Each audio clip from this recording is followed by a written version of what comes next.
I do think we've seen an uptick since the pandemic of young people trying to rejoin religious communities. I think the key is, how do young people remake religious institutions in their own image? How do we confront corruption within organized religion? How do we confront abuse in organized religion, and remake these institutions so that they serve people again? The word religion literally means to religament, to reconnect us into one body. That oneness is kind of the foundational truth underneath all religious traditions, that we're all connected, that I am my brother's keeper, I am my sister's keeper. And I think we need that now more than we've ever needed it before. In some ways, we are conducting a real-time experiment on an entire generation of young people, because throughout human history, we have always needed communities to wrestle with the big questions of life. What does it mean to be a human? What is evil? What is love? What does love demand of us? Those are questions you're not going to struggle with at work, right? Those aren't questions you're going to struggle with in a political party or in an election cycle.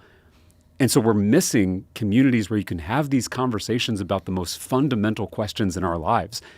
And so it's no wonder that we have seen rates of anxiety and depression skyrocketing, not just among young people, but all people, because we're all living now in an incoherent universe without a story that helps us make sense of our existence.